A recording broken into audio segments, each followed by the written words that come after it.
Corona कड़ लेउटाइबा परे तत्पर हैला स्वास्थ्य विभाग। कोरोना पाई सतर्क रहिबाकु स्वास्थ्य विभाग पक्षरु मार्गदर्शिका जारी करा जायछि। चिंता बढ़ाइलाणी कोरोना। गत 24 घंटा रे राज्य रे जड़े कोविड पॉजिटिव चिन्हट हेबा परे चिंता बढ़िछि।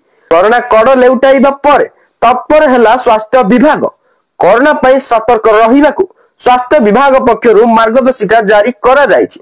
वयस्क और बहुविध रोगाक्रांतों को मास्क पिंधिबा को परामर्श दिया जायछि। घर बाहर को कुआडे जाउथिले मास्क पिंधिबा को कहा जायछि। एभली लोकन को जनगहली जगह को मध्य न जिबा को परामर्श दिया जायछि। राज्य रे गत 24 घंटा रे जड़े कोरोना पॉजिटिव चिन्हट होइथिबा नै स्वास्थ्य विभाग पक्षरु सूचना मिलिछि। 3 तारीख रे शेष थर पई जड़े पॉजिटिव चिन्हट होइथिले। 20 दिन व्यवधान पर राज्य रे कोरोना पॉजिटिव चिन्हट होइछंती।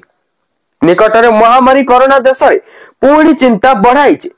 केरल रे कोविड-19 रो नुआ सब वेरिएंट JN.1 चिन्हट होइथिला। या परे उभय राज्य और केंद्र सरकार तत्पर होइछंती। देश रे गत 24 घंटा रे 752 कोरोना आक्रांत चिन्हट होइछंती। एथिसो आउ 4 जण संक्रमितक मृत्यु मध्य घटिछि। केंद्र स्वास्थ्य मंत्रालय आज कोविड रिपोर्ट रे यह प्रकाश पाइछि। JN.1 सब वेरिएंट चिंता बढ़ाइथिबा बेले कोविड संक्रमितक संख्या वृद्धि पाउथिबारु सतर्क रहिबाकु परामर्श दिया जायछि।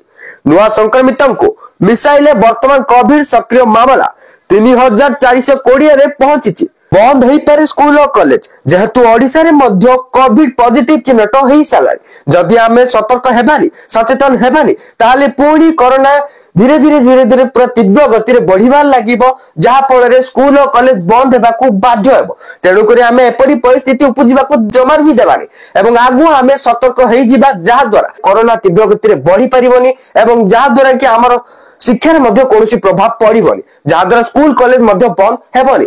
जदि बढ़िबार लागिबो ताहाले स्कूल कॉलेज मध्य बंद हेई पारे।